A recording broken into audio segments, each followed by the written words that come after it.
Hello दोस्तों, नमस्कार नमस्कार। ये कुछ यूपी कैटेट के क्वेश्चन हैं जो काफ़ी महत्वपूर्ण क्वेश्चंस हैं। तो सभी बालक बालिकाओं का स्वागत है हमारे यूट्यूब चैनल पे। इसमें जो पहला क्वेश्चन है, निम्न में किसके शासनकाल में संस्कृत भाषा के प्रसिद्ध कवि कालिदास रहते थे? तो यहाँ पर आपका जो ऑप्शन है, पहला ऑप्शन है चंद्रगुप्त प्रथम, द्वितीय ऑप्शन है चंद्रगुप्त द्वितीय, तीसरा ऑप्शन है समुद्रगुप्त और चौथा ऑप्शन है कुमारगुप्त। तो यहाँ पर जो राइट आंसर है वो आपका चंद्रगुप्त द्वितीय है। अगर हम बता दें आपको, जो चंद्रगुप्त द्वितीय का जो दूसरा नाम है वो क्या है, वो है विक्रमादित्य। क्या है? विक्रमादित्य। तो ये आप लोग देखें, चंद्रगुप्त द्वितीय का दूसरा नाम है विक्रमादित्य। इस अगर आपको ऑप्शन में अगर चंद्रगुप्त द्वितीय नहीं मिलता है, चंद्रगुप्त प्रथम मिल जाता है, विक्रमादित्य मिल जाता है, समुद्रगुप्त मिल जाता है, कुमारगुप्त मिल जाता है, तो आप लोग विक्रमादित्य पर राइट आंसर लगाएंगे। जैसे चंद्रगुप्त द्वितीय यहाँ पर रिमूव हो, तो आप लोग इस बात को ध्यान रखना, इनका दूसरा नाम है। हम नेक्स्ट क्वेश्चन की ओर बढ़ते हैं। ये काफ़ी इंपॉर्टेंट क्वेश्चंस हैं और आप लोग इन्हें अच्छे से पढ़िए। निम्न में किसने बुद्ध चरित्र की रचना किया था? तो आपके जो अश्वघोष हैं, यहाँ पर राइट आंसर आपका अश्वघोष होगा, जिन्होंने बुद्ध चरित्र की रचना किया था। और इन्होंने जो रचना किया था बुद्ध चरित्र की, वो कनिष्क के शासनकाल में किया था। किसके शासनकाल में? वो कनिष्क के शासनकाल में किया था। तो नेक्स्ट क्वेश्चन, यहां पर जो नेक्स्ट क्वेश्चन है, एशियाई खेलों का जो प्रथम आयोजन हुआ था वो कहां हुआ था? तो नई दिल्ली ऑप्शन है, कोलकाता है और लखनऊ गुवाहाटी। तो जो एशियाई खेल हैं इनका जो आयोजन हुआ था वो नई दिल्ली में हुआ था। और बात करें, जो नई दिल्ली है वो भारत की एक राजधानी भी है और लखनऊ जो है वो आपकी यूपी की राजधानी है। बात करें कोलकाता, तो ये कोलकाता जो है आपकी भारत की पहले राजधानी हुआ करती थी। नई दिल्ली से पहले ये कोलकाता थी, बाद में बदलकर भारत की राजधानी नई दिल्ली हुई थी। नेक्स्ट क्वेश्चन अच्छे हैं तो वीडियो को लाइक कीजिए, चैनल को सब्सक्राइब कीजिए। क्वेश्चन बहुत ही अच्छे हैं जो आपके UP CATET entrance exam beat करने में काफ़ी हेल्पफुल रहेंगे, इतनी गारंटी है। क्योंकि 20 नंबर का आपका यूपी कैटेट में जीके आता है जो आप कंपटीशन बीट करने में काफ़ी मदद करेगा। भारत रत्न से सम्मानित प्रथम विदेशी नागरिक कौन थे? तो जो भारत रत्न से सम्मानित प्रथम जो विदेशी आपके नागरिक थे वो आपके खान अब्दुल गफ्फार खान है। कौन है? खान अब्दुल गफ्फार खान। और बात करें जो यहाँ पर आपके के.एम. करियप्पा हैं, ये कौन है? तो ये आपके प्रथम थल सेना अध्यक्ष हैं। कौन से? थल के सेना है ये अध्यक्ष, जो प्रथम थल सेना अध्यक्ष हैं वो है के.एम. करियप्पा, भारत के। तो नेक्स्ट क्वेश्चन, बात करें जो विश्व अहिंसा दिवस है कब मनाया जाता है? तो आपका 2 अक्टूबर को मनाया जाता है। किस दिन? इस दिन तो आप लोग जानते होंगे गांधी जी की भी जयंती होती है। किसकी? गांधी जी की। तो आप लोग इनको कैसे भूल सकते हैं? तो विश्व अहिंसा दिवस भी इस दिन मनाया जाता है, गांधी जी की जयंती पर। तो दोस्तों, वीडियो को अच्छा लग रहा हो वीडियो को जरूर लाइक कीजिए, चैनल को सब्सक्राइब कीजिए, क्योंकि यूपी कैडेट के लिए क्वेश्चन काफी महत्वपूर्ण होंगे, आपको कंपटीशन बीट कराने के लिए एकदम हेल्पफुल है। निम्न में से भारत का बिस्मार्क किसे कहा जाता है? भारत के बिस्मार्क की बात करें तो आपके सरदार वल्लभ भाई पटेल, लौह पुरुष के नाम से भी ये जाने जाते हैं। और नेक्स्ट क्वेश्चन आपका जो है, भारतीय संगीत का जनक किस वेद को कहा जाता है? तो भारतीय संगीत का जो जनक है वो आपका, भारतीय संगीत का जनक आपका जो है सामवेद को कहा जाता है। तो भारतीय संगीत का जनक आपका सामवेद हो गया। अगर सबसे पुराना वेद पूछ लिया जाए तो कौन सा है? तो आपका ऋग्वेद जो है वो सबसे ओल्ड है। और सबसे बाद का अगर बात किया जाए तो आपका कौन सा आएगा? अथर्ववेद। इसमें जो जादू टोना और अब जो को तंत्र मंत्र का भी काफी प्रचलन था। जादू टोना और तंत्र मंत्र का प्रचलन आपका अथर्ववेद में था। तो आपका यहाँ पर जो नेक्स्ट क्वेश्चन है, गोस्वामी तुलसीदास का जन्म उत्तर प्रदेश के किस जिले में हुआ था? तो बात करें गोस्वामी तुलसीदास जी की, तो इनका जो जन्म हुआ था वो बांदा जिले में हुआ था। किस जिले में? बांदा जिले में। यह आपका बांदा जिले में हुआ था। और यदि हम सन की बात करें तो आपका 1532 हो जाएगा। किस सन में? 1532 सन, ईस्वी इसे हम कह सकते हैं।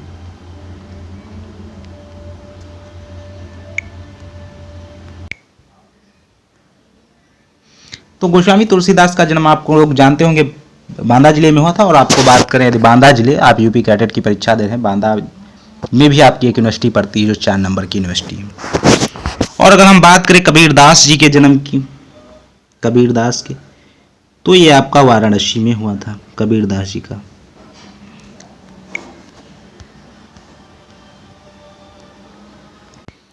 बात करें यदि हम डाक प्रथा प्रचलन की शुरुआत किस शासक ने किया था, तो ये आपके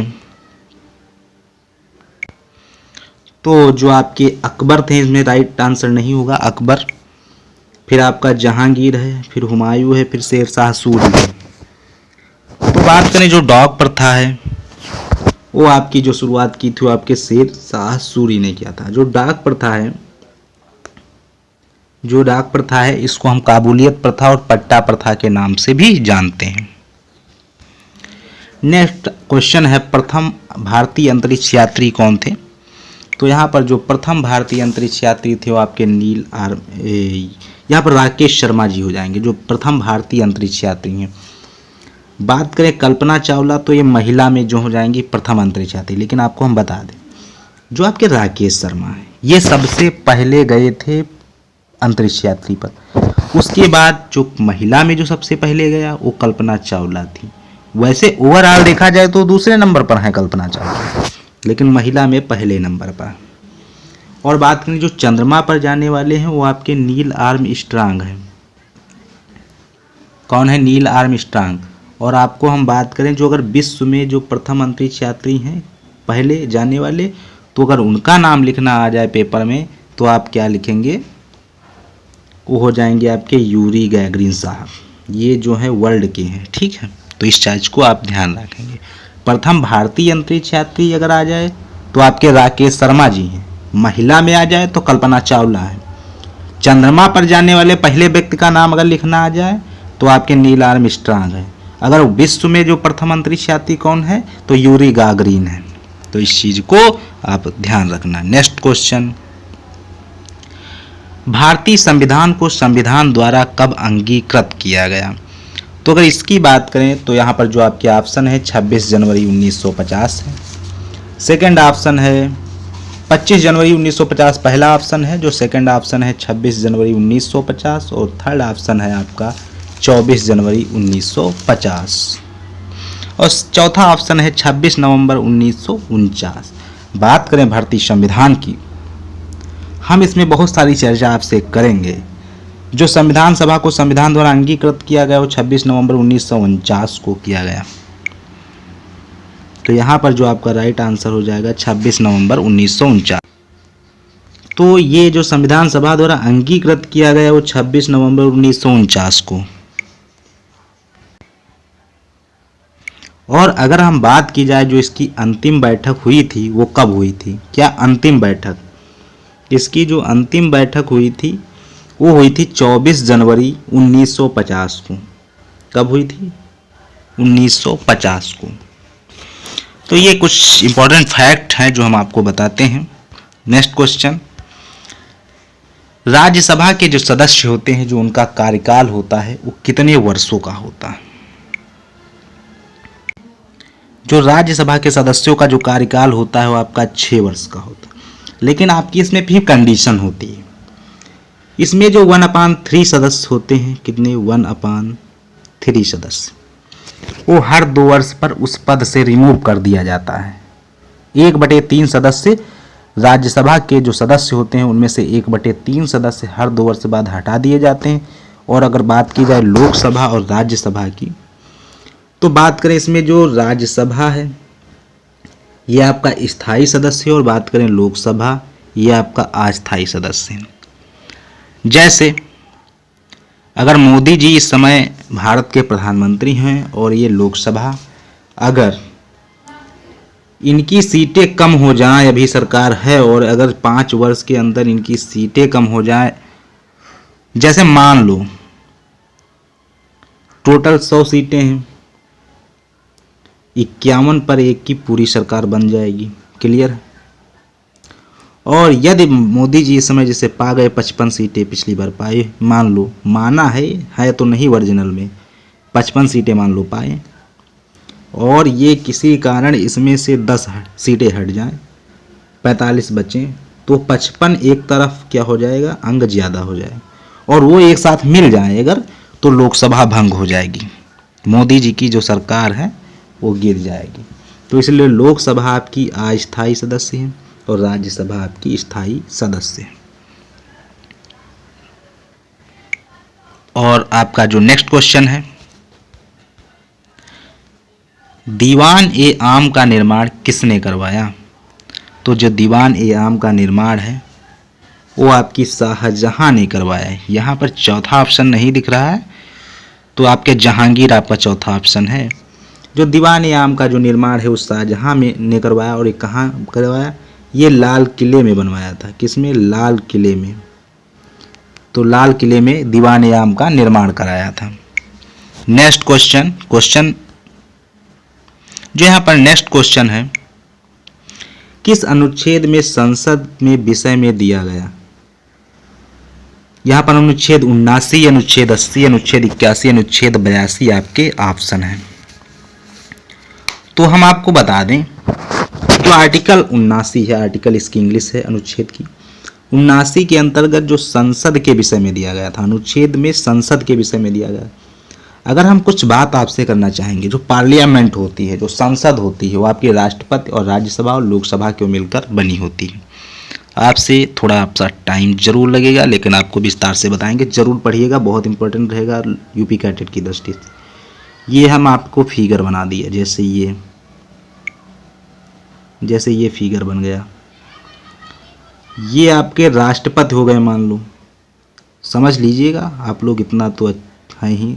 ये आपकी क्या है, राज्यसभा, ये आपकी है लोकसभा। राष्ट्रपति जो है अनुच्छेद 52 के अंतर्गत होता है, राज्यसभा 80 के अंतर्गत होता है, और जो लोकसभा है 81 के अंतर्गत होता है।